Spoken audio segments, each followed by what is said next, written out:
Hello दोस्तों, welcome to let's tute accountancy. आज हम लोग कैश फ्लो का सेकंड क्वेश्चन करने वाले हैं। हमने ऑलरेडी फर्स्ट सम किया था जहां पे हम लोग ने डायरेक्ट मेथड और इनडायरेक्ट मेथड दोनों यूज करके cash flow from operating activities कैसे फाइंड आउट करते हैं वो सीखा था। नाउ इन दिस सम हम लोग पूरा कैश फ्लो स्टेटमेंट करने वाले हैं, मतलब फुल फ्लेज क्वेश्चन होगा with the required working notes. To do check out this sum till the end, और आप साथ में प्रैक्टिस भी कर सकते हो ताकि ये आपको पूरा टॉपिक एकदम अच्छे से समझ में आ जाए। So let's start with reading the question first. Following is the balance sheet of Akshay Limited as on 31st March 2020. You are required to prepare a cash flow statement considering the adjustments given below. Balance sheet as on 31st March 2020 and 31st March 19. So 31st March 19 और 31st March 20 दोनों साल का balance sheet हमें दिया है। So this is the previous year and this is the current year. First, share capital, then general reserve, profit and loss account, capital reserve, debentures, creditors, bills payable, provision for tax, plant and machinery, investments, stock, bills receivable, debtors, and bank balance.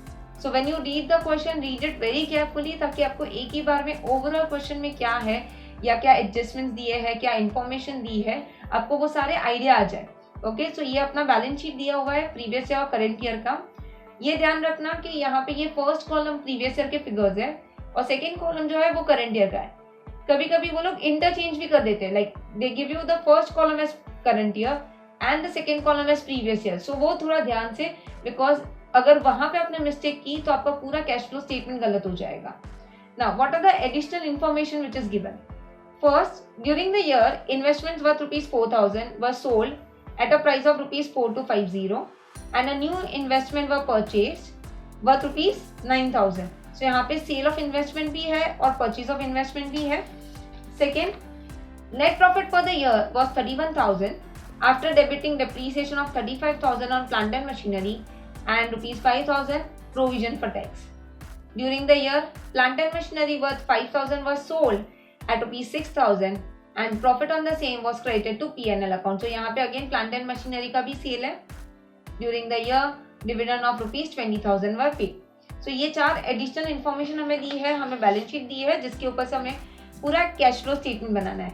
Now if we think of a cash flow statement का एक format, it would be something like this.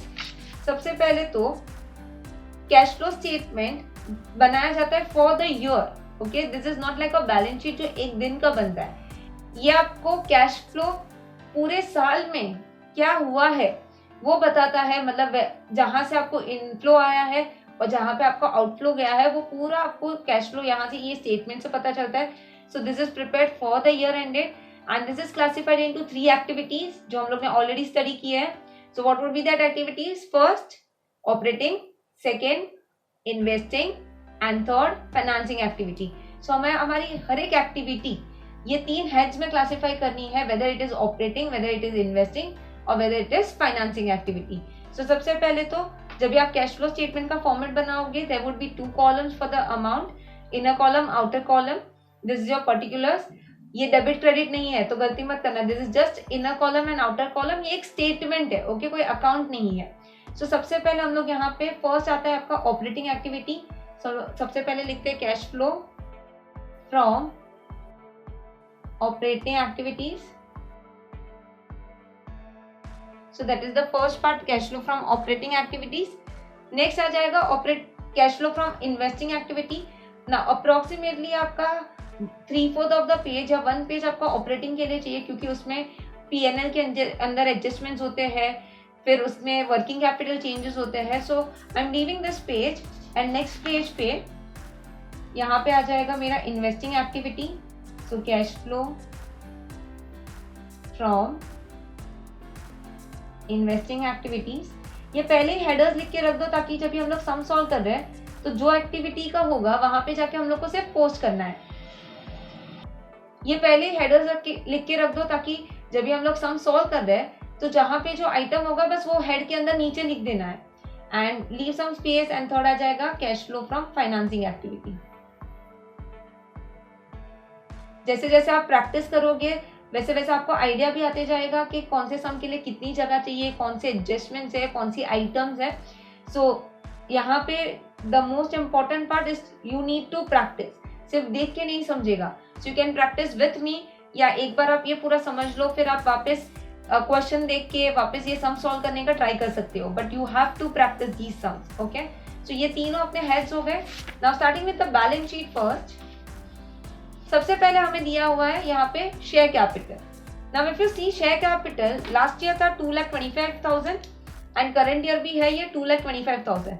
So there is no increase और decrease in share capital. तो यहाँ पे कोई cash movement ही नहीं हुआ। अगर इंक्रीज हुआ रहता तो वी वुड हैव सेड कि there is a issue of shares. अगर डिक्रीज हुआ रहता तो वी वुड हैव सेड कि बायबैक या रिडम्पशन ऑफ शेयर्स है, बट कुछ नहीं हुआ तो ये इसका कोई इफेक्ट नहीं आएगा कैश फ्लो पे। Next there is a general reserve. Now general reserve opening में था, that is on the first day या लास्ट ईयर का वो था 1,50,000 एंड करंट ईयर में है वो 1,55,000। So there is some increase. अभी ये जनरल रिजर्व क्यों इंक्रीज हुआ रहेगा वो हमें अभी तो नहीं दिया, तो what we can do, we can prepare a ledger account for this general reserve. अभी just to save our time मैंने यहाँ पे थोड़े लेजर अकाउंट्स के फॉर्मेट्स बना के रख दिए हैं। सो अपना ये वर्किंग नोट 1 बन जाएगा जनरल रिजर्व अकाउंट। ना जब भी आपको कोई चीज नहीं समझ रही है कि उसका इफेक्ट कहाँ पे जाएगा, उसको कैसे अकाउंट करना है या उसका कैश मूवमेंट क्या है, the most easiest way is to prepare the ledger account. वहां से आपको बहुत इजीली समझ जाएगा। यस, थोड़ा सा टाइम ज्यादा जाता है because you need to prepare the ledger accounts, but it is still worth, क्योंकि यहाँ से आपको प्रॉपर करेक्ट फिगर्स आ जाएंगे। So now general reserve will have a credit balance, तो बाय बैलेंस ब्रॉट डाउन, ये इसका ओपनिंग बैलेंस होगा। Opening balance for the current year मतलब लास्ट ईयर का क्लोजिंग, तो करंट ईयर का ओपनिंग हो जाएगा एंड यहाँ पे उसका आ जाएगा to balance carried down. So ये ओपनिंग और क्लोजिंग बैलेंस हम लोग यहाँ पे डाल देंगे। सो जनरल रिजर्व का ओपनिंग बैलेंस है 1,50,000 एंड क्लोजिंग है लास्ट ईयर का 31 मार्च 19 का बैलेंस, मतलब 1 अप्रैल 2019 का वो ओपनिंग बैलेंस हो जाएगा। For the current year it would be opening balance. So ये 1,50,000 और क्लोजिंग है 1,55,000। सो यहाँ पे डाल दो। So by balance brought down 1,50,000 opening and 1,55,000 closing. तो ये हो गया अपना फर्स्ट जनरल रिजर्व का account. Now we will see बाद में कि इसके ऊपर क्या और कौन से एडजस्टमेंट आते हैं, बट अभी के लिए यहाँ पे लिख के रख दो। नेक्स्ट हमारे पास है प्रॉफिट एंड लॉस अकाउंट। अभी ये जो प्रॉफिट एंड लॉस अकाउंट का डिफरेंस होता है, वहां से अपना ऑपरेटिंग एक्टिविटीज का फर्स्ट आइटम चालू होता है। Now guys there are 2 methods to find out cash flow from operating activities which is direct and indirect, जो हम लोग ने लास्ट सेशन में या फर्स्ट क्वेश्चन में भी समझा था। बट आप डायरेक्ट मेथड तभी कर पाओगे जब भी आपके पास इनकम स्टेटमेंट या पीएनएल अकाउंट दिया हुआ है, तभी आपका डायरेक्ट मेथड होता है। But when only the balance sheet is given, you can only solve this sum with indirect method. So आपका फर्स्ट आइटम यहाँ पे आ जाएगा डिफरेंस इन नेट प्रॉफिट, और आई वुड से difference in PNL account, that is your net profit. So difference in profit and loss account. So assuming कि last year का जो प्रॉफिट होगा, नाउ लास्ट ईयर का प्रॉफिट कितना था 15,000 एंड करंट ईयर वही प्रॉफिट हो गया 17,500। सो 2,500 का जो प्रॉफिट बढ़ा वो करंट ईयर का नेट प्रॉफिट होगा। So this 2,500 is the net profit for the current year. So difference in PNL account 17,500 minus 15,000, so there is 2,500 का, अज्यूमिंग कि ये करंट ईयर का नेट प्रॉफिट है। ओके, सो यहाँ पे ये पीएनएल का डिफरेंस आ गया, ये अपना स्टार्टिंग पॉइंट होता है under cash flow from operating activities. अभी नेक्स्ट है कैपिटल रिजर्व। कैपिटल रिजर्व का ओपनिंग है 13,000 एंड क्लोजिंग है 16,500। तो again there is a increase, but कोई रीजन नहीं पता। सो फॉर द टाइमिंग उसका भी एक वर्किंग नोट बना के रख सकते हैं हम लोग। So working note 2 capital reserve account, again it will have a credit balance, so buy balance brought down, this is your opening, and 2 balance carried down, this would be the closing balance. So यहाँ पे capital reserve का opening है 13,000, closing है 16,500, so 13,000 और 16,500. next we have debentures. अभी यहाँ पे अगर आप देखोगे डिबेंचर्स लास्ट ईयर में कुछ थे ही नहीं, मतलब first day of the year there were no debentures, but at the end of the year there are debentures of 1,35,000। That means current year में डिबेंचर्स इशू किए होंगे। So this issue of debentures would be our financing activity. Debentures comes under the financing activity. So यहाँ पे जहाँ पे हम लोग ने financing activity का head बना के रखा है, यहाँ पे आ जाएगा issue of debentures. Issue of debentures. और कितना इशू हुआ है? लास्ट ईयर में तो कुछ था ही नहीं, करंट ईयर में वो डिबेंचर्स हो गया 1,35,000 के. सो पूरे 1,35,000 के डिबेंचर्स इशू हुए हैं. And since it is issue of debentures, हमें उससे कैश रिसीव हुआ रहेगा. सो this is a cash inflow activity, इसीलिए ये पॉजिटिव लिखा जाएगा. So if it is a cash outflow, आपको नेगेटिव लिखना है क्योंकि वो कैश जा रहा है. If it is cash inflow, वो फिगर्स आपको पॉजिटिव लिख रहा है क्योंकि वो वहां से आपको कैश आ रहा है. So this is a cash inflow item, so यहाँ पे ये पॉजिटिव लिखा जाएगा. Next we have creditors. Now this will come under working capital changes.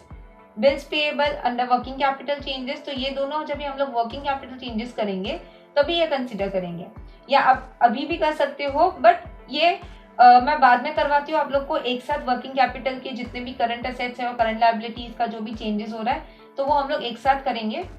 Next provision for tax. Now we can prepare one more ledger account for provision for tax, क्योंकि adjustment में भी provision for tax के बारे में दिया था. Current year का कुछ 5,000 का प्रोविजन किया था. सो यहाँ पे working note 3 provision for tax. Now again provision for tax as a credit balance. So by balance brought down and to balance carried down. So last year का provision for tax कितना था? 37,500 और current year में it is just 5,000. So ये है 37,500 और closing हो जाएगा आपका 5,000. So यहाँ पे अपना liability side हो गया, creditors और bills payable बाकी है for the working capital changes. अगर आप चाहो तो आप यहाँ पे ऑपरेटिंग एक्टिविटीज में भी कर सकते हो. So leaving some space for the adjustments of non cash and non operating items in this net profit, and then you can give the heading for working capital changes. तो यहाँ पे समझो कि मैंने यहाँ पे हेडिंग देके रख दिया वर्किंग कैपिटल चेंजेस. फिर जो भी आपके वर्किंग कैपिटल के चेंजेस हो रहे हैं असेट्स और लायबिलिटीज के, आप यहाँ पे करोगे, जो हम लोग एक साथ बाद में करते हैं. नेक्स्ट आइटम क्वेश्चन देखो. Plant and machinery. अभी प्लांट एंड मशीनरी ओपनिंग थे 2 lakhs, क्लोजिंग है 1,60,000. एंड इफ यू रिमेंबर इसके ऊपर एडजस्टमेंट भी था, there is a sale of plant and machinery, और कुछ डेप्रीसिएशन भी बताया था. तो इसका भी हम लोग लेजर अकाउंट बना देंगे. जनरली असेट्स जब भी है, फिक्स असेट्स है, तो उसका बेस्ट वे है कि लेजर अकाउंट बना दो अगर उसका कोई भी सेल, परचेज, डेप्रीसिएशन कुछ भी हो रहा है तो. So working note 4 plant and machinery account. Now since this is the asset, it will have a opening debit balance. It has a debit balance. So to balance brought down. So on the first day of the year, we had a plant and machinery of 2 lakhs. And closing में अपने पास plant and machinery है 1,60,000 का. So by balance carried down 1,60,000. So यहाँ तक हो गया. Next investments. Opening 25,000, closing 30,000. Again investment का cell भी था, परचेज भी था. सो बेटर है कि लेजर अकाउंट बना दो. So working note 5 investments account.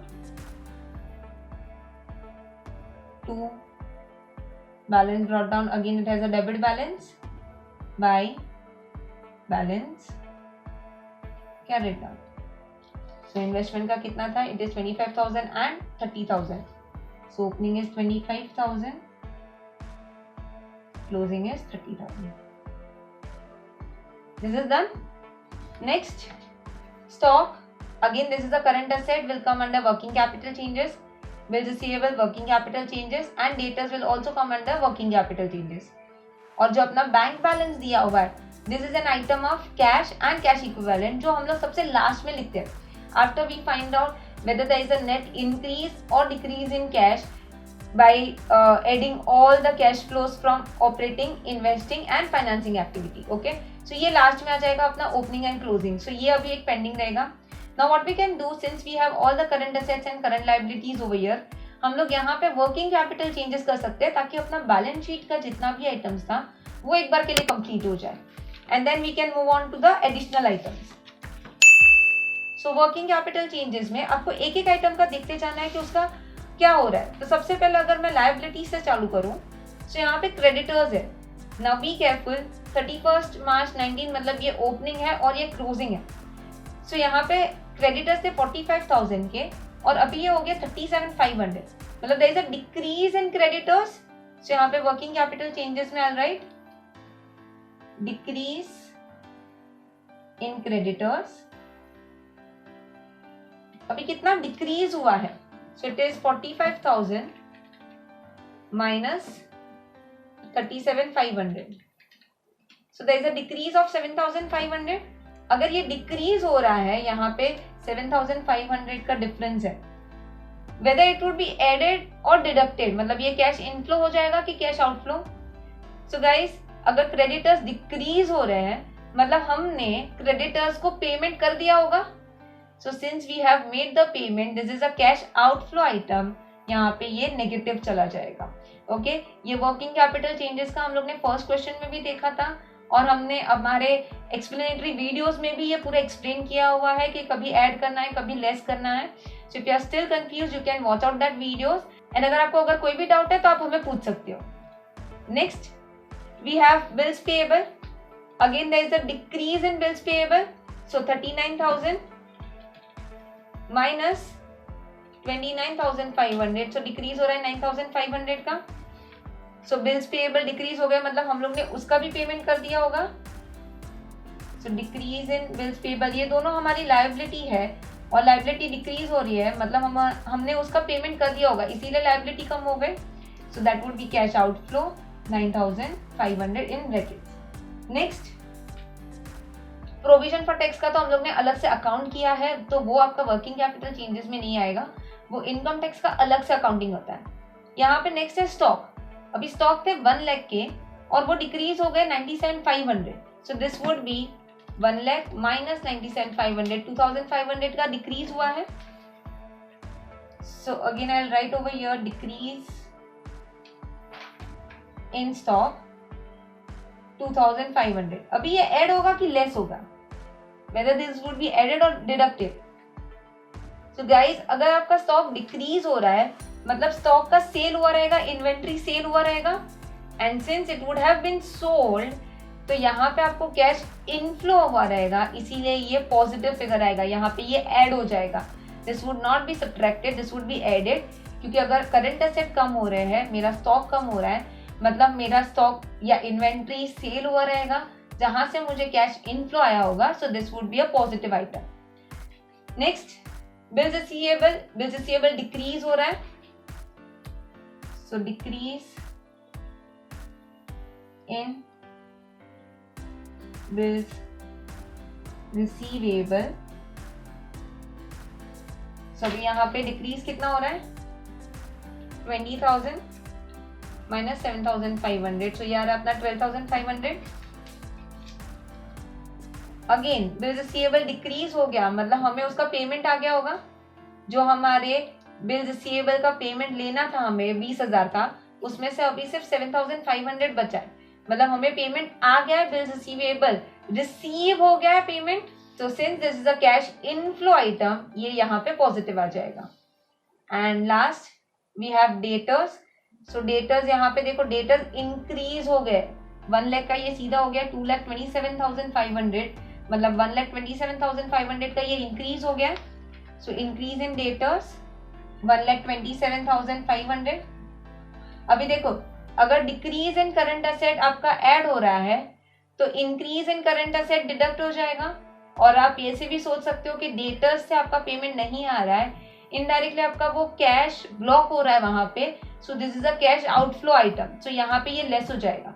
सो देखो decrease in current liability is deducted, so अगर इंक्रीज इन करंट लायबिलिटी होता तो ऐड हो जाता था, decrease in current assets is added, तो increase in current asset is subtracted. Okay, तो ये हो गया आपका working capital changes. So basically हम लोग ने ये सारी आइटम्स ले ली है except for the last bank balance, बाकी सारी आइटम्स या तो कैश फ्लो के अंदर हो गई है या तो उसका वर्किंग नोट्स एटलीस्ट प्रिपेयर हो गया है। ये बैंक बैलेंस का लास्ट में हो जाएगा once we find out net increase और डिक्रीज इन कैश। ये भी अगर आप चाहो तो आप लिख के रख सकते हो, बट इट इज बेटर कि एक बार पूरा फॉर्मेट बन जाए तो लास्ट में सिर्फ ये 2 लाइन आइटम्स ही अपने को वहां पे शो करनी है। Okay, so that is completely your choice, आपको अभी लिखना है तो अभी लिख लो। नेक्स्ट यहाँ पे फर्स्ट अभी एडिशनल इन्फॉर्मेशन देखते हैं। During the year investments worth 4000 was sold at a price of 4250 and new investments worth 9000 were purchased. तो यहाँ पे सेल भी हो रहा है, परचेज भी हो रहा है। So will go to investment account. अभी इन्वेस्टमेंट अकाउंट में whenever there is a sale of investment, so यहाँ पे जब इन्वेस्टमेंट परचेज करते हो तो अपना एंट्री हो जाता है investment account debit to bank account. तो सेल हुआ तो रिवर्स एंट्री हो जाएगा बैंक टू इन्वेस्टमेंट। सो यहाँ पे आ जाएगा by bank account, this is your sale of investment and that is sold for 4250।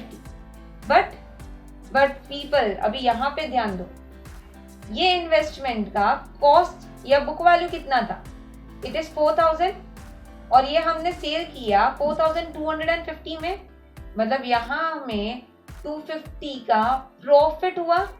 So when you record the sale price over here, you also need to record profit on sale which would be credited to P&L account और investment account में debit हो जाएगा to profit and loss account.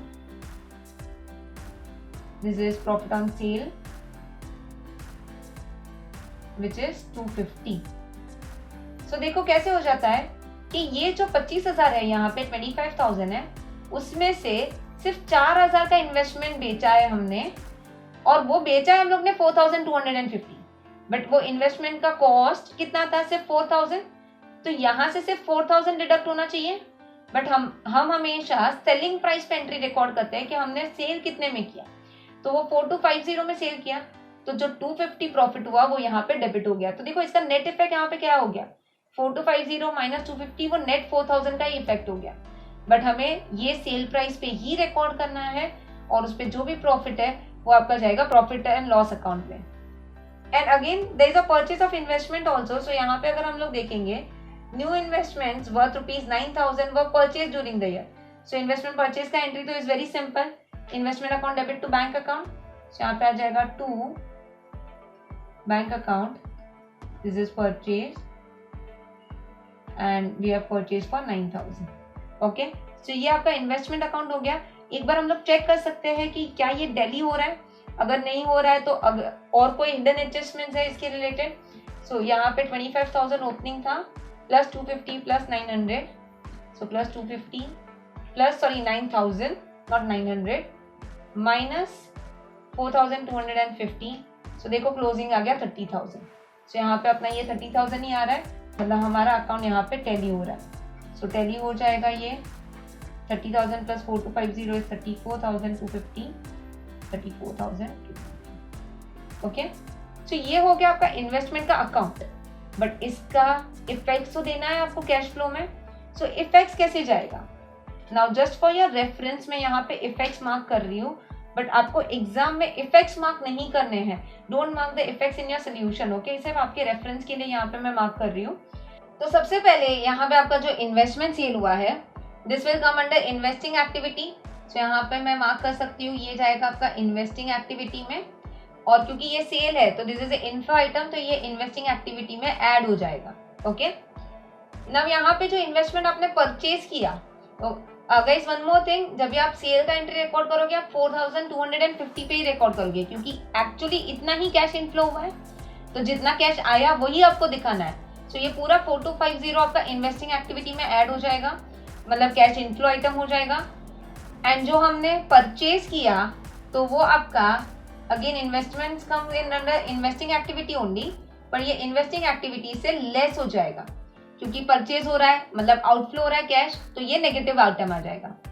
And ये जो profit हुआ, profit on sale, this would be adjusted under your operating activities under your net profit. देखो ये जो प्रॉफिट ऑन सेल हुआ है 250 का, ये हमने P&L अकाउंट में क्रेडिट किया होगा, बट एक्चुअली ये पूरा जो सेलिंग प्राइस है ये इन्वेस्टिंग एक्टिविटी में आ जाएगा। तो ये प्रॉफिट अगर बोलने चाहे तो ये 250 का अकेला वो कैश इनफ्लो आइटम नहीं है, ये जो सेलिंग प्राइस में रियलाइज हो गया वो पूरा इन्वेस्टिंग में आ जाएगा। तो ये जो प्रॉफिट एंड लॉस अकाउंट में क्रेडिट हुआ रहेगा, मतलब नेट प्रॉफिट के अंदर इंक्लूडेड होगा, वहां से हम लोग ये निकाल देंगे। सो ये लेस फ्रॉम P&L अकाउंट चला जाएगा।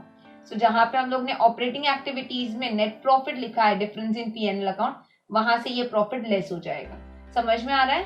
So investment comes under investing activity, purchase हुआ है तो लेस हो जाएगा आउटफ्लो, सेल हुआ है तो ऐड हो जाएगा, and if there is any profit और loss on sale of investment तो वो अकॉर्डिंगली P&L अकाउंट में एडजस्ट हो जाएगा, क्योंकि ये प्रॉफिट P&L के अंदर इंक्लूडेड होगा तो वहां से हम ये प्रॉफिट वहां से एक्सक्लूड कर देंगे। So let's give the effect in your cash flow statement. So cash flow statement में under the operating activity, so अब देखो ऑपरेटिंग एक्टिविटीज में कैसे आ जाएगा, we need to do adjustments for non cash and non operating items. Okay, ये जो आपका नेट प्रॉफिट है उसके अंदर से या उसके ऊपर हम लोग को नॉन कैश आइटम्स का एडजस्टमेंट करना है, मतलब you need to remove all the non cash item, क्योंकि ये कैश फ्लो स्टेटमेंट है तो नॉन कैश आइटम आने का तो सवाल ही पैदा नहीं होता। एंड अगर नॉन ऑपरेटिंग आइटम्स है तो वो यहाँ से निकाल देनी है और वो उसके रिस्पेक्टिव हेड में चली जाएगी, चाहे वो फिर इन्वेस्टिंग हो चाहे वो फिर फाइनेंसिंग हो। ओके, तो सबसे पहले यहाँ पे जो आपका नेट प्रॉफिट है इसमें से ये profit on sale of investment at 250 वो लेस हो जाएगा। So less profit on sale of investments, और क्योंकि लेस कर रहे हो तो ब्रैकेट में आ जाएगा 250। ये समझा आप लोगों को? सो फर्स्ट एडजस्टमेंट का ये प्रॉफिट का इफेक्ट हो गया। अभी नेक्स्ट ये इन्वेस्टिंग में ऐड और लेस दोनों करना है। सो अंडर इन्वेस्टिंग एक्टिविटीज यहाँ पे आ जाएगा अपना sale of investments, and this would be recorded with the actual selling price because उतना कैश इनफ्लो हुआ है, 4250 इनफ्लो है positive figure, and then we have purchase of investments and that is 9000 purchase है, इसीलिए ब्रैकेट में डाल दो। Next additional information में क्या दिया हुआ है, net profit for the year was 31,000 after debiting depreciation of 35,000 on plant and machinery and 5,000 provision for tax. तो सबसे पहले तो ये जो नेट प्रॉफिट दिया है 31,000 का, अभी आप ये सोचोगे कि यहाँ पे तो हम लोग ने नेट प्रॉफिट सिर्फ 2,500 लिया और यहाँ पे बोला है कि ये 31,000 का है, तो ऐसा डिफरेंस क्यों आ रहा है? सो एक्चुअली जब ये नेट प्रॉफिट आता है, मतलब जब हम लोग इनकम लिखते हैं उसमें से एक्सपेंसेस माइनस करते हो, फिर आपको प्रॉफिट बिफोर टैक्स मिलता है, उसमें से आप टैक्स माइनस कर दो क्योंकि यहाँ पे प्रोविजन फॉर टैक्स भी किया है, and that gives you profit for the year, और वो प्रॉफिट ये 31,000 है। But after you derive this 31,000 का प्रॉफिट, मतलब profit after tax, there are few items of appropriations also, जैसे कोई रिजर्व्स में अगर आप ट्रांसफर कर रहे हो या डिविडेंड प्रपोज कर रहे हो तो वो अप्रोप्रिएशंस भी लेस हो जाता है, और फिर जो नेट प्रॉफिट बचता है वो आपका नेट P&L अकाउंट में आता है। इसीलिए ये 31,000 में से कुछ अप्रोप्रिएशंस हुए रहेंगे जिसको डिडक्ट करने के बाद ये 2,500 का नेट प्रॉफिट का डिफरेंस आ रहा है। ये मैं आपको लास्ट में टैली भी करवाऊंगी कि ये कैसे आया। ओके, सो अभी के लिए ये 31,000 को थोड़ी देर के लिए पेंडिंग रख दो, ये मैं लास्ट में आपको क्रॉस वेरीफाई भी करवा दूंगी। देखो यहाँ पे ऐसा नहीं बोला है कि this profit is after appropriation, जबकि P&L अकाउंट का जो हम लोग ने ये प्रॉफिट लिया है it is difference of opening and closing balance, and that profit is has to be after all the appropriation. जो नेट बचा प्रॉफिट वो आपका क्लोजिंग बैलेंस में आता है, so this is after appropriation, और वो हम लोग लास्ट में क्रॉस वेरीफाई भी करेंगे। सो अभी के लिए 31,000 को पेंडिंग रखते हैं। बट यहाँ पे एक चीज बताया अपने को कि डेप्रीसिएशन चार्ज हुआ है 35,000 का। Now depreciation is a non cash item, तो नॉन कैश आइटम तो प्रॉफिट के अंदर होना ही नहीं चाहिए, इनफैक्ट कैश फ्लो स्टेटमेंट के अंदर नहीं होना चाहिए। तो यहाँ पे हम लोग वो डेप्रीसिएशन जो आपने प्रॉफिट कैलकुलेट करने के टाइम पे डेबिट किया होगा, लेस किया होगा, वो यहाँ पे हम एड बैक कर देंगे।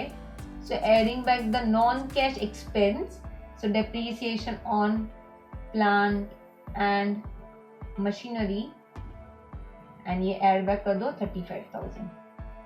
एंड वन मोर थिंग, हमने ये प्लांट एंड मशीनरी का लेजर अकाउंट भी बनाया है, तो वो लेजर अकाउंट में भी तो डेप्रीसिएशन आना चाहिए। सो एंट्री क्या हो जाता है डेप्रीसिएशन का, depreciation account debit to plant and machinery account. So यहाँ पे आ जाएगा बाय क्रेडिट साइड पे by depreciation account 35,000। Okay, next there is a provision for tax for 5,000. Now guys, when we prepare a cash flow statement, we need to record the actual tax paid by the company or by the organization and not provide for the tax or keep the tax provision as it is. ये जो provision for tax किया होगा, मतलब ये profit before tax में से ये 5,000 का current year का provision होगा, वो जो deduct किया होगा, और ये 31,000 आ रहा है क्योंकि यहाँ पे देखो दिया हुआ है 31,000 after debiting depreciation and provision. So ये प्रॉफिट आफ्टर टैक्स है, but that does not mean कि हमने इतना टैक्स पे कर दिया है।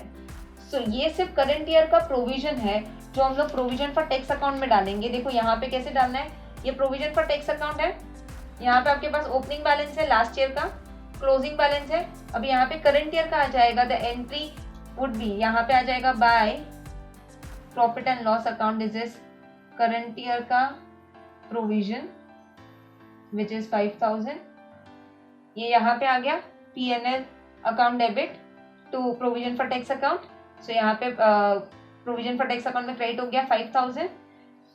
एंड क्योंकि ये नॉन कैश आइटम है, this is just a provision, ये हमारे कैश फ्लो स्टेटमेंट में नेट प्रॉफिट में इसको भी हम लोग ऐड बैक कर देंगे, because profit must have been derived after providing for tax, but tax actual tax पे हमें अब तक दिया नहीं है, तो ये provision for tax आप add back कर दोगे। So provision for tax and that comes to 5,000, that is given as 5,000. Next, so depreciation हो गया, provision for tax हो गया, और वो उसके respective account में हम लोग ने effect भी डाल दिया। उसके बाद दिया है during the year plant and machinery worth 5,000 sold for 6,000 and profit on the same was credited to P&L account. So again this would be similar to sale of investment, so we'll give the effect in the ledger account of plant and machinery. So यहाँ पे plant and machinery account में क्योंकि cell हुआ है तो यहाँ पे credit हो जाएगा by bank account bank to asset, and sale हुआ है 6,000, बट वो मशीनरी का एक्चुअल वैल्यू कितना था, एक्चुअल बुक वैल्यू कितना था, इट वॉज वर्थ 5,000, जो सेल हुआ है 6,000 में। So there is a profit of 1,000 जो P&L अकाउंट में क्रेडिट हुआ रहेगा, और यहाँ पे बोला भी है it is credited to P&L account. So P&L account में क्रेडिट यहाँ पे डेबिट हो गया to profit and loss account, profit on sale, this is 1,000। Okay, this is similar to investment account. So जो ये 2 लाख का आपका बुक वैल्यू है या ओपनिंग बैलेंस है, उसमें से 5,000 का प्लांट एंड मशीनरी आपने सेल किया है, बट सेलिंग प्राइस एट 6,000 है, तो जो 1,000 का प्रॉफिट हुआ वो यहाँ पे डेबिट हो गया। देखो नेट इफेक्ट 5,000 क्रेडिट ही हो रहा है, मतलब ये बुक वैल्यू में से बुक वैल्यू ही माइनस हो रहा है, but we record this as bank account debit. अगर जर्नल एंट्री की बात करें सेल ऑफ असेट की, तो जर्नल एंट्री कुछ कैसे आती है, bank account debit 6,000 to plant and machinery account 5,000 to profit on loss account profit on sale 1,000। तो यहाँ पे देखो नेट प्लांट एंड मशीनरी में क्रेडिट हो गया 5,000। ओके, एंड अभी इसको टोटल करके देख लेते हैं कि क्या ये टैली हो रहा है क्या, या इसमें भी कोई हिडन एडजस्टमेंट है। So this is 2 lakhs plus 1,000 minus 35,000 minus 6,000, और ये देखो 1,60,000 आ गया क्लोजिंग बैलेंस, मतलब यहाँ पे ये टैली हो गया। There is no other adjustment in this account. 2,01,000 2,01,000। Now guys, कभी कभी ऐसा भी होता है कि असेट अकाउंट में ये ज्यादातर कॉमन एडजस्टमेंट है कि ये सेल के बारे में आपको बता दिया, एंड व्हेन यू बैलेंसेस आपका क्रेडिट साइड ज्यादा आता है डेबिट से, और यहाँ पे कुछ बैलेंसिंग फिगर आ जाता है, that is very common.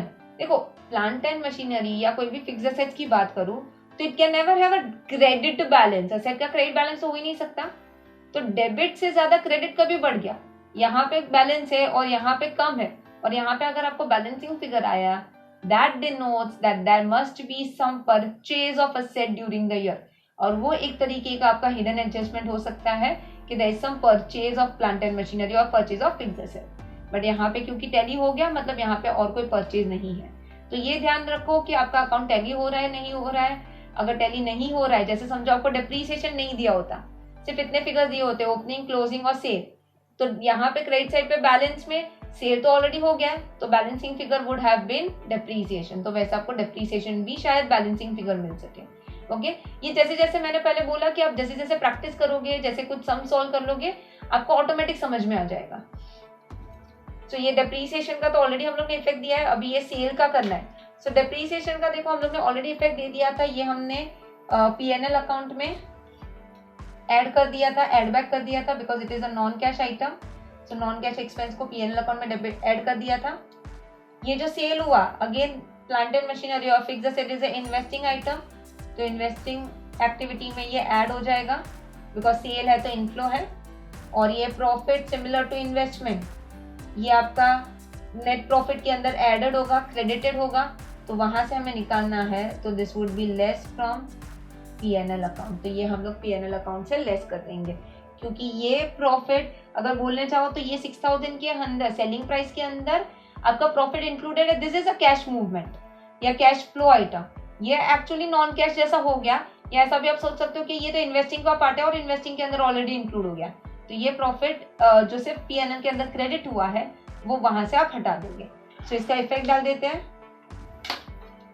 From your PNL balance adjusting non cash and non operating items, less profit on sale of plant and machinery and that profit is 1000। So less करना है तो brackets में, and क्योंकि ये cell हो रहा है plant and machinery तो इन्वेस्टिंग आइटम में आ जाएगा sale of plant and machinery, this is 1000 sorry 6000 में सेल हुआ है तो 6000 आपका कैश इनफ्लो आइटम आ गया positive. Next adjustment, during the year dividend of 20,000 वर पे। अभी देखो ये 20,000 का जो डिविडेंड पे किया, this would be a financing activity. जब भी आप डिविडेंड पे करते हो इसका एक इफेक्ट तो चला जाता है कि ये फाइनेंसिंग एक्टिविटी से लेस हो जाएगा क्योंकि पेमेंट है इसीलिए लेस हो जाएगा, and this is paid to the shareholders. ये शेयर होल्डर्स को पे किया जाता है, तो शेयर कैपिटल या शेयर्स का जो पैसा आ रहा है या रिडीम हो रहा है या डिबेंचर्स का, वो सब फाइनेंसिंग एक्टिविटी हो गया। तो उससे रिलेटेड अगर कोई भी आइटम है या उसको डिविडेंड भी दे रहे हैं हम लोग शेयर होल्डर्स को, तो this would be under the financing activity, और क्योंकि पे रॉय तो लेस हो जाएगा। And one more thing over here guys, dividend जब भी आप देते हो it is actually appropriation of profit. अब प्रॉफिट में से कुछ डिविडेंड डिक्लेयर कर रहे हो, तो ये 20,000 प्रॉफिट में से लेस हुआ रहेगा at the time of appropriation, या when you have found out this net profit after tax, उसमें से ये प्रपोज डिविडेंड लेस हुआ रहेगा which is also paid during the year. तो क्योंकि ये पीएनएल से लेस हुआ रहेगा, ये हम लोग पीएनएल अकाउंट में या पीएनएल का जो ऑपरेटिंग एक्टिविटी के अंदर पीएनएल बैलेंस है उसमें ऐड बैक कर देंगे। तो यहाँ पे मैं लिख दूंगी ऐड टू पीएनएल 20,000। क्या ये समझ में आ रहा है? देखो सबसे पहले क्योंकि ये पे हुआ है, अगर समझो सिर्फ प्रोविजन होता, पेमेंट नहीं होता, तो सिर्फ पीएनएल में ऐड बैक कर देते हैं। क्योंकि पेमेंट ही नहीं है तो कैश फ्लो स्टेटमेंट में उसका मूवमेंट ही नहीं आएगा, there is no flow, there is no outflow.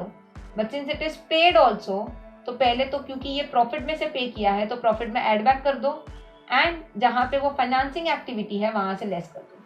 अभी आप सोचोगे कि कैश फ्लो से रिलेटेड ही आइटम है, कैश आइटम है, तो पीएनएल में ऐड क्यों किया? तो गाइस अगर यहाँ पे आप देखो कि ऑपरेटिंग एक्टिविटीज में हमने क्लियरली लिखा है we need to make the adjustments for non cash and non operating item. अभी dividend paid is a cash item, but it is not an operating item, it is a financing activity. तो इसीलिए वो यहाँ से add back हो जाएगा। देखो कैसे हो जाएगा, क्योंकि प्रॉफिट से लेस हुआ रहेगा, इसीलिए यहाँ पे ऐड कर दूंगी ऐड डिविडेंड पे, या प्रपोज डिविडेंड भी बोल सकते हो। तो कितना डिविडेंड हम लोगों ने दिया है 20,000 का, सो यहाँ से ऐड बैक कर दिया, बट फाइनेंसिंग एक्टिविटी में ये डिविडेंड पेड लेस हो जाएगा। सो ओवरऑल अगर देखोगे तो नेट इफेक्ट जीरो हो गया। एक जगह पे आपने ऐड किया, एक जगह पे लेस भी कर दिया, सो नेट इफेक्ट तो जीरो हो गया, बट ऐसा इसका मतलब ये नहीं कि आप इफेक्ट ना दो. We need to present the cash flow, divide the items into 3 activities, क्योंकि ऑपरेटिंग एक्टिविटी से लोगों को समझ में आता है कि ओके बिजनेस ऑपरेशंस में कंपनी का कैश मूवमेंट क्या है, इन्वेस्टिंग में कंपनी का कैश मूवमेंट का क्या हुआ है, और फाइनेंसिंग एक्टिविटीज रिलेटेड कंपनी का नेट कैश इनफ्लो है क्या आउटफ्लो है. And that is why these bifurcations are done between these 3 activities. Okay, so that is very important. So यहाँ पे हम लोग ने एड बैक किया क्योंकि ये नॉन ऑपरेटिंग आइटम है, नॉन कैश नहीं है, पेमेंट हुआ है, नॉन ऑपरेटिंग आइटम है. एंड यहाँ से हम लोग ने वो लेस कर दिया क्योंकि ये एक्चुअल पेमेंट हुआ है. सो ये अपना हो गया डिविडेंड के बारे में भी. सो यहाँ तक अगर आप देखोगे हमने सारी आइटम्स ले ली except for this bank balance जो लास्ट में लेंगे, बाकी सारे एडिशनल इन्फॉर्मेशन कर दिए. So now going to your working notes. अभी तक अपना सम कंप्लीट नहीं हुआ है. ये देखो जनरल रिजर्व अभी भी अपना ऐसे ही पड़ा है, ओपनिंग 150 क्लोजिंग 155. तो अगर इसको बैलेंस करोगे so debit side is higher 1,55,000 1,55,000 और यहाँ पे ये 5,000 का डिफरेंस आ रहा है. Now what would B this difference of 5,000, और ये इसका रीजन क्या हो सकता है, ये 5,000 क्यों हो सकता है यहाँ पे. सो गाइस जब भी अप्रोप्रिएशन होता है, the one of the possible reason for this increase in general reserve is कि करंट ईयर के पीएनएल बैलेंस से कुछ अमाउंट हम लोग ने अलग करके जनरल रिजर्व में डाल दिया है, और ये पीएनएल से अप्रोप्रिएशन हुआ रहेगा. मतलब पीएनएल से निकाल के ये अमाउंट हम लोग एक अलग रिजर्व में सेव कर दे. जैसे समझो ना हम लोग एक सेविंग कर रहे हैं, हमारे पास समझो पैसा है और हम अलग अलग अकाउंट में उसको सेव कर रहे हैं, वैसा ये हो गया कि पीएनएल से निकाल के उसको जनरल रिजर्व में डाल दिया. है तो दोनों reserve and surplus he, but एक अलग रिजर्व क्रिएट कर दिया और वहां पे ये क्रेडिट किया होगा, मतलब वहां पे ये ऐड हुआ रहेगा.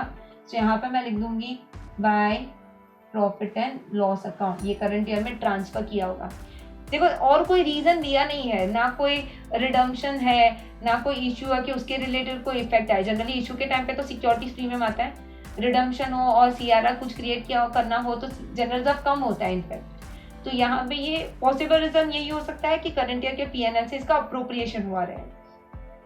नाउ पीएनएल से जनरल रिजर्व में ट्रांसफर किया होगा and this net profit is after appropriation. But guys, just transferring your balance from one P&L account to another reserve, that is general reserve, is a non-cash item. क्या actually हम लोग ने पैसा उठा के जनरल रिजर्व में डाला है? नहीं, प्रॉफिट में से सिर्फ अमाउंट ट्रांसफर करके पीएनएल में डाला है, which is just a book entry, and it is a non-cash item.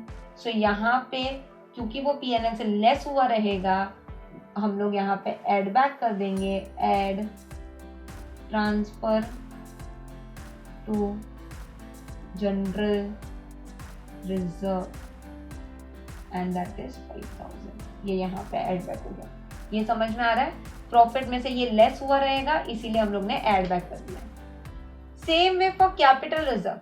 ना कभी कभी ऐसा होता है कि आपको दिया जाता है कि there is sale of asset, there is sale of investment, और उसके ऊपर जो प्रॉफिट कमाया वो कैपिटल रिजर्व में डाला है. बट ऐसा तो कुछ यहाँ पे दिया नहीं था. इनफैक्ट बोला भी था कि प्लांट एंड मशीनरी का जो प्रॉफिट है वो तो पीएनएल अकाउंट में ही डाला है. तो ऐसा कोई अजम्पशन या ऐसा कुछ बोला नहीं है कि कैपिटल रिजर्व में गया होगा. और कोई आइटम्स भी नहीं है, there is no forfeiture of shares और समथिंग कि जिसके वजह से कैपिटल रिजर्व क्रिएट हो. वो सारी चीजें जैसे जैसे आप शेयर्स वगैरह पढ़ोगे तो आपको समझेगी, बट अभी के लिए इतना समझ लो कि और कोई तो एडजस्टमेंट है नहीं. हम लोग ने पूरा सम देख लिया. तो अगेन देखो यहाँ पे अगर मैं टोटल करती हूँ तो दिस इज 16,500 और यहाँ पे आपको 3,500 का डिफरेंस आ रहा है. And this difference would also be similar to general reserve कि ये भी करंट ईयर में पीएनएल से इसका शायद ट्रांसफर आया हो. ओके, और कोई पॉसिबल रीजन नहीं है इसका. सो करंट ईयर में इट इज समथिंग लाइक कि प्रॉफिट जितना कमा रहे हो उसमें से आप अलग अलग रिजर्व में उसको सेव करते जा रहे हो. Again this is the non cash transaction, non cash item. So यहाँ पे लाइक जनरल रिजर्व ये भी एड बैक हो जाएगा, add transfer to capital reserve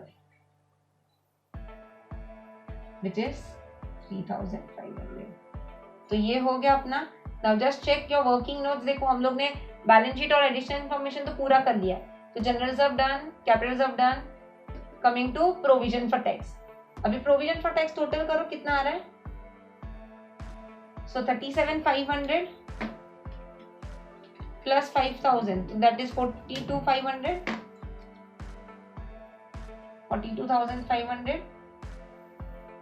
और ये 42,500 में से जब ये 5,000 का क्लोजिंग बैलेंस निकलेगा तो बैलेंस आ जाएगा 37,500.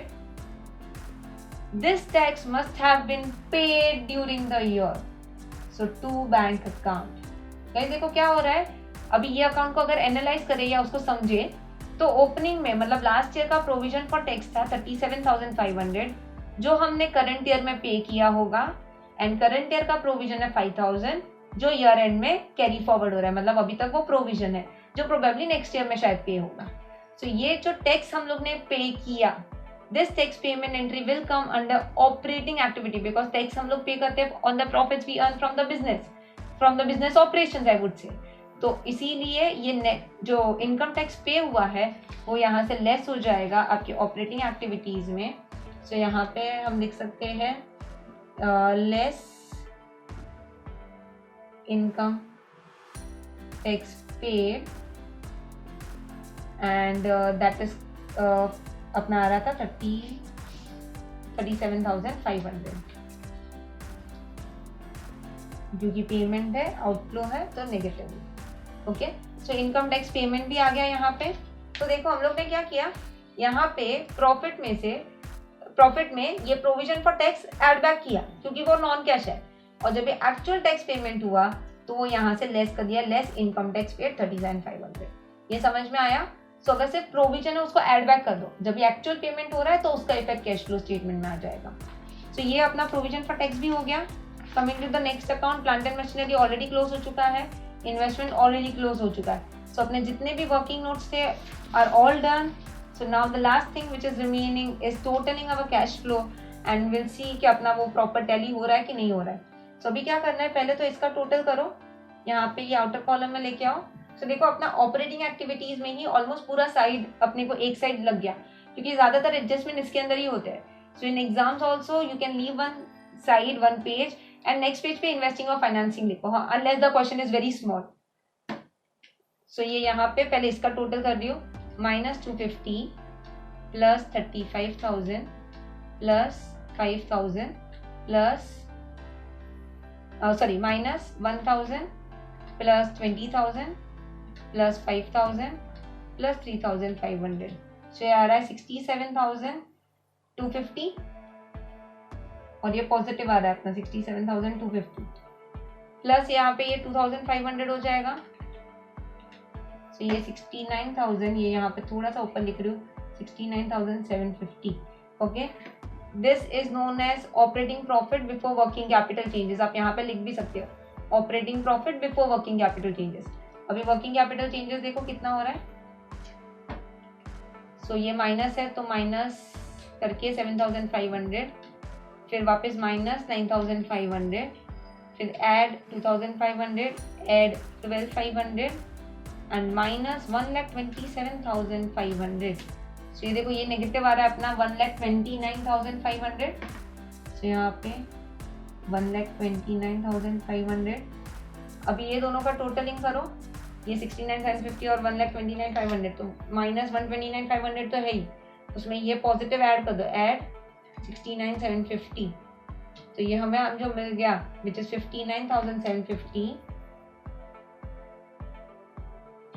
This is cash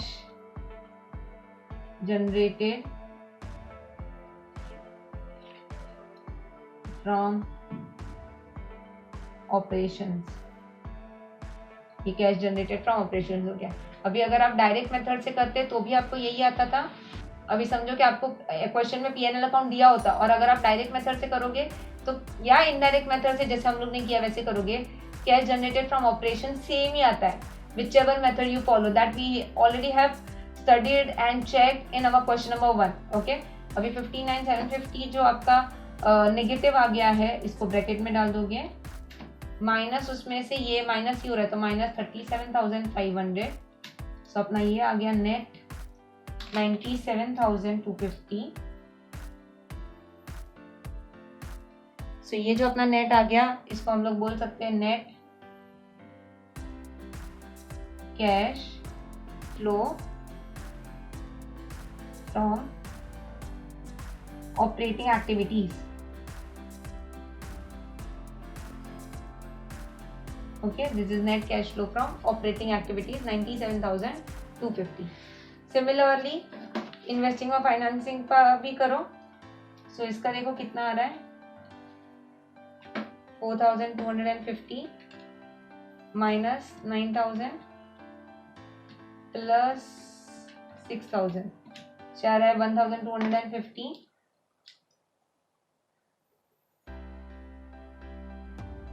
net cash flow from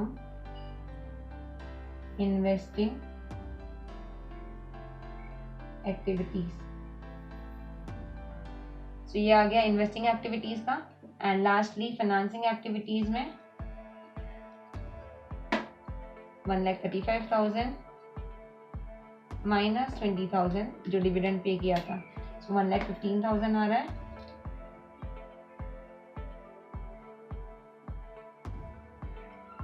और यहाँ पर हम लोग बोल देंगे नेट कैश फ्लो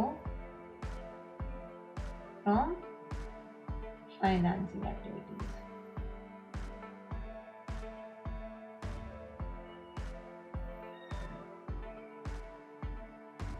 इतना हो गया। अब इसके बाद we need to find out whether there is a net increase और decrease in cash after adding up all these 3 activities का कैश फ्लो। ओके, तो सबसे पहले तो यहाँ पे आपका ऑपरेटिंग में कितना था, माइनस है 97,250, सो माइनस 97,250। यहाँ पे पॉजिटिव आ रहा है 1,250, तो add 1,250 and again this is positive, तो प्लस 1,15,000। सो ये अपना आ रहा है 19,000। सो यहाँ पे हम लोग बोल सकते हैं दिस इज 19,000 एंड क्योंकि ये पॉजिटिव आया, तीनों का एडलेस करने के बाद क्योंकि ये पॉजिटिव आया, इसको हम लोग बोलेंगे नेट इंक्रीज इन कैश।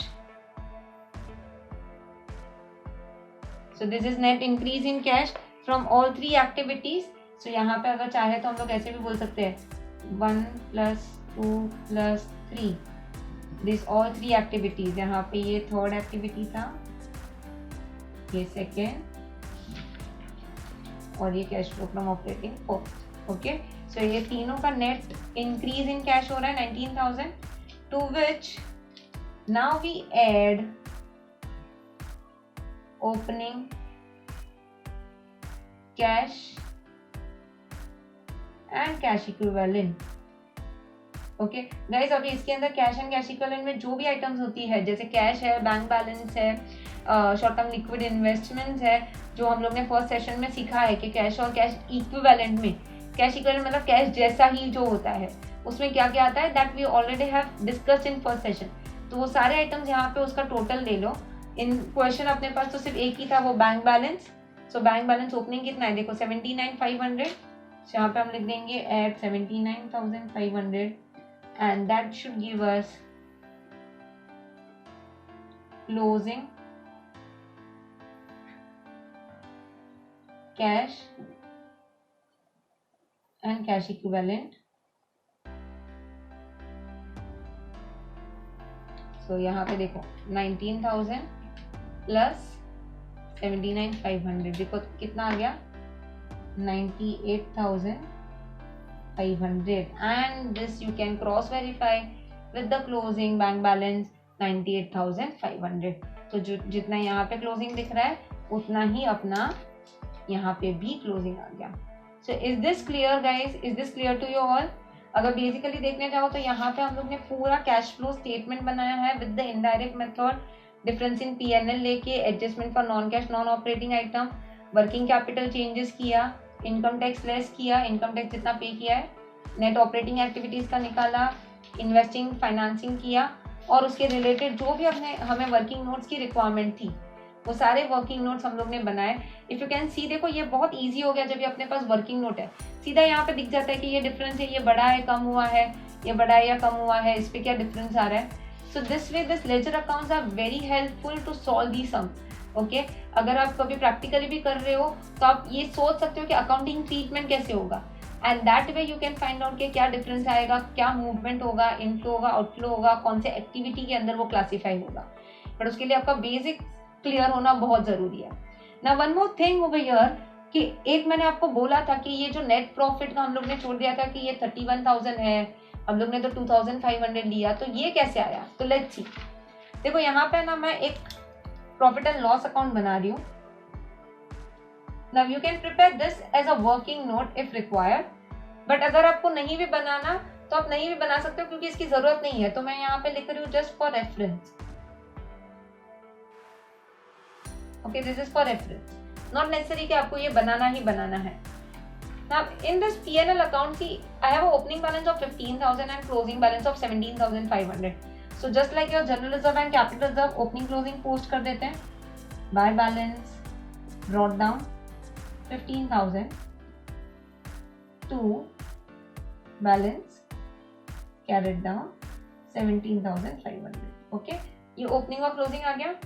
अभी ये P&L अकाउंट में हमारा करंट ईयर का नेट प्रॉफिट ऐड हो जाएगा, which is given after providing depreciation, after providing tax, मतलब profit after tax is given as 31,000. So guys ये जो 31,000 है this is profit after tax. Okay this is profit after tax. तो ये net profit यहाँ पे opening profit में add हो जाएगा। So यहाँ पे अगर मैं लिख देती हूँ by net profit for the year या for the current year which is 31,000. So now you think कि ये तो ऐड होके इतना ही हुआ, तो डिफरेंस कहाँ पे गया? So guys this is a profit which is after tax, but this profit is before all the appropriations. Appropriation इस पे अभी भी करना बाकी है। Okay तो let's give the effect for those appropriation. So देखो appropriation में एक तो proposed dividend हुआ था, सो अप्रोप्रिएशन हो रहा है मतलब यहाँ से डेबिट हो जाएगा। सो यहाँ पे आ जाएगा टू डिविडेंड और you can write as propose dividend which was also paid. So 20,000 का डिविडेंड पे किया था। फिर हम लोग ने जनरल रिजर्व में कुछ पैसा ट्रांसफर किया था। So we had transfer to general reserve 5,000। We had also transferred some amount from P&L account to capital reserve. और इसीलिए देखो ना हम लोग ने P&L में ये सब एड बैक कर दिया था क्योंकि these are just a book entries, इसका कोई कैश मूवमेंट तो है नहीं। इसीलिए जब भी हम लोग ने ये कैश फ्लो स्टेटमेंट बनाया था यहाँ पे देखो transfer to general reserve, transfer to capital reserve add back किया था, डिविडेंड पे भी एड बैक किया था क्योंकि ये ऑपरेटिंग आइटम नहीं है और ये फाइनेंसिंग में डाला था। तो ये तीनों आपका प्रॉफिट में when you get your profit after tax, this is your after tax but before appropriation, उसमें से ये सारे अप्रोप्रिएशन होते हैं and that gives you closing balance. तो पर से फ्रॉम द क्वेश्चन ये अभी मेरा टैली हो जाना चाहिए और उसमें कुछ बचना नहीं चाहिए। Let's check, this is 15,000 plus 31,000, तो ये कितना आ रहा है 46,000 माइनस ये 20,000 minus 5,000 minus 3,500। See we are getting a closing balance of 17,500 जो यहाँ पे क्लोजिंग आ गया। ओके और ये दोनों का टोटल था 46,000। सो देखो P&L में कोई भी डिफरेंस नहीं बचा। सो बेसिकली हम लोग ने क्या किया था, we took a difference of this 15,000 and 17,500। हमने ये दो अमाउंट का डिफरेंस लेके चालू किया था। ओके ये 15,000 और 17,500 का डिफरेंस लिया और क्योंकि ये जो 2,500 बचा है, 2,500 का जो आपका प्रॉफिट था, ये जो आपका 2,500 का जो प्रॉफिट बचा है this is after appropriation. Guys ये सारी मार्किंग सिर्फ आपके अंडरस्टैंडिंग के लिए कर रहे हो, एग्जाम में ये मत करना। दिस 2,500 का जो प्रॉफिट है, this profit is after appropriation. तो इसीलिए जब भी हम लोग ने ऑपरेटिंग एक्टिविटीज में ये प्रॉफिट लिया, ये जो जितने भी अप्रोप्रिएशन है उसको भी एड बैक किया। बट इन केस अगर आप ये सीधा 31,000 के नेट प्रॉफिट से चालू करते, profit after tax before appropriation, तो फिर ये तीनों आइटम्स को आपको ऐड नहीं करना है। ओके अगर आप सीधा ये 31,000 के प्रॉफिट से चालू कर रहे हो, मतलब कि यहाँ पे 31,000 अगर आ रहा है तो profit on sale of investment P&L का आइटम है, ये आएगा। डेप्रीसिएशन P&L का है आएगा, प्रोविजन फॉर टैक्स आएगा। Profit on sale of plant and machinery भी आएगा, बट ये 3 items dividend, transfer to general reserve और ट्रांसफर टू कैपिटल रिजर्व नहीं आएगा, क्योंकि मैंने प्रॉफिट उसके पहले का ही ले लिया है। तो income minus expenses, profit before tax, tax पे करो, profit after tax less appropriation और नेट प्रॉफिट। तो अगर वो नेट आफ्टर अप्रोप्रिएशन आप लेते हो तो आपको अप्रोप्रिएशन का इफेक्ट करना है, बट आप नेट प्रॉफिट बिफोर अप्रोप्रिएशन लेते हो तो आपको अप्रोप्रिएशन को रिवर्स बैक भी नहीं करना है, क्योंकि आपने प्रॉफिट बिफोर अप्रोप्रिएशन ही ले लिया है। बात समझ में आ रही है? सो यहाँ पे ये हम लोग को समझ में आ गया कि देखो ये 31,000 ऐसे भी क्रॉस वेरीफाई हो गया। सो एग्जाम में कभी अगर आप कंफ्यूज हो जाते हो आप क्रॉस वेरीफाई कर सकते हो, बट देखो आप 31,000 से भी चालू करोगे आपका आंसर करेक्ट ही आएगा, आपके मार्क्स कट नहीं होंगे। और अगर आप 2,500 जैसे हम लोग ने किया वैसे भी करोगे तो भी सही ही आएगा। ये मैंने इसीलिए ले लिया क्योंकि काफी सम्स में वो 31,000 वाला फिगर देते नहीं है, तो we generally start with the difference in P&L account, and इसीलिए फिर जो भी एडजस्टमेंट्स है P&L के रिलेटेड वो सारे एडजस्टमेंट्स का इफेक्ट दे दिया। Is that clear to you all? Guys, working notes बनाना इज वेरी इंपॉर्टेंट।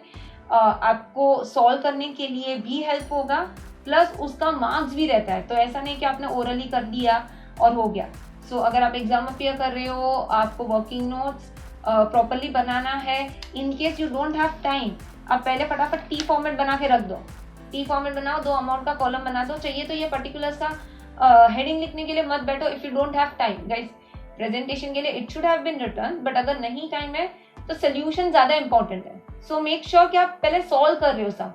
ये हेडर्स नहीं लिखोगे तो चलेगा। अकाउंट का नाम लिखना मत भूलना। So write the account name, give the effects और फटाफट टोटल कर दो। ये टोटल भी चाहिए तो आप सिर्फ 2 लाइन कर दो, ये टोटल लिखने मत बैठो, but at least solve the sum entirely. Okay, so once you solve it, यहाँ पे बेस्ट पार्ट ये हो जाती है कि अपने को क्रॉस वेरिफिकेशन के लिए यहाँ पे ओपनिंग क्लोजिंग बैलेंस अपना क्रॉस वेरिफिकेशन भी हो जाता है कि ये अपना फिगर, ये जो closing cash and cash equivalent आया वो बैलेंस शीट के अमाउंट से मैच होना चाहिए। Is that clear to you all?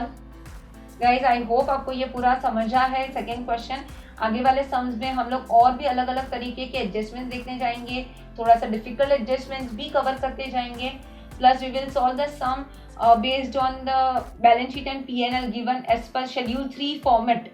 जो शेड्यूल 3 का जो कंपनीज एक्ट के हिसाब से जो फॉर्मेट है, अगर उसके हिसाब से आपको क्वेश्चन दिया है और उससे कैश फ्लो बनाना है तो कैसे करना है वो भी हम लोग करेंगे। बेसिकली कंसेप्ट रिमेन सेम, सिर्फ वहां पे क्वेश्चन देने का तरीका कैसे होता है कि ये T फॉर्मेट बैलेंस शीट है, वहां पे वर्टिकल बैलेंस शीट हो जाएगी, बस उतना ही फर्क है। बाकी सोल्यूशन या कंसेप्ट में कोई फर्क नहीं पड़ता। ओके, सो रिवाइज दिस सम। चाहिए तो एक बार आप क्वेश्चन को फ्रीज कर लो, आप वीडियो पॉज कर लो। देखो ये आपका पूरा क्वेश्चन है, you can just pause the video, solve the sum, and उसके हिसाब से फिर लास्ट में आप सोल्यूशन के साथ मैच कर सकते हो कि आपका जो सोल्यूशन आ रहा है और हम लोग ने जो अभी सोल्यूशन डिस्कस किया वो बराबर आ रहा है कि नहीं, या आपको कहाँ पे प्रॉब्लम आ रहा है। So if you have any doubt, any queries, you can always ask us in the comment section below, and if you like this session then do share it with your friends. Guys, do check out our website www.letsshoot.com, जहाँ पे काफी सारे free और paid courses available है। You can check that out and do show your support and subscribe to the channel and hit the bell icon, ताकि आपको जो भी नए वीडियोस हैं उसकी अपडेट्स मिलते रहेगी। So see you all in the next session. Till then, keep watching, keep learning. Thank you.